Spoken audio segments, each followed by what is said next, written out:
Funguliwa. Unapotoka hapa ukutane na Mungu. Haleluya. Ambia mwenzako ukutane na Mungu. Roho wa Mungu ananiambia kwamba ameachilia ukombozi ndani ya kanisa. Na watu watatoka hapa leo na kumuona Mungu kwa njia ya tofauti. Utamuona Mungu akikupigania vita. Kuna vitu vitafanyika. Kuna watu wana kipawa na hizi vipawa zitaanza kufanya kazi. Wataanza kuona Mungu anawatumia. Haleluya. Unajua ile kifungo ilikuwa imekufunika usionekane.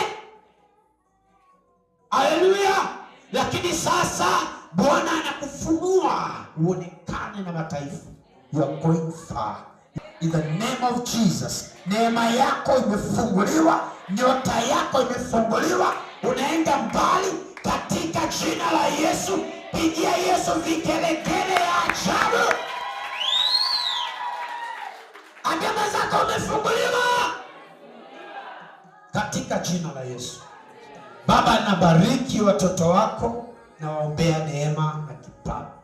Tenda maajabu maishani mwao, maana wewe ni mwema. Kwa jina la Yesu nimeomba. Amen. Wiki hii Bwana amekufungua. Toka tu mahali ulipo, salimia watu watano, nasikia Roho akiniambia hivyo. Mwambie umefunguliwa. Mwambie umefunguliwa. Kuja hata unisalimie mimi.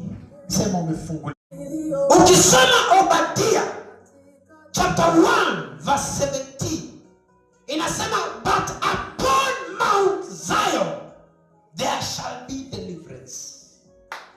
There shall be what?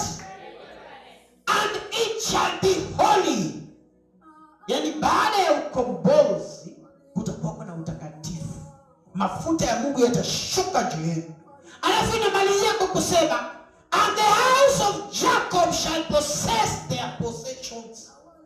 Baada ya ukombozi, utakatifu na mafuta yanaingia, sasa utapossess kila kitu yako. Yani iliibiwa unapossess. So Sunday we are possessing in the mighty name of Jesus.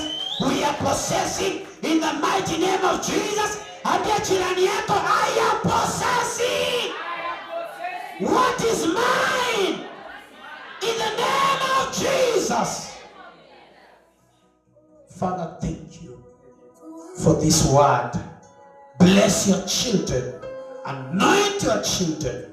May your power be upon them. In the mighty name of Jesus, I pray. Amen. Pigia Yesu makofi mazuri. Hallelujah.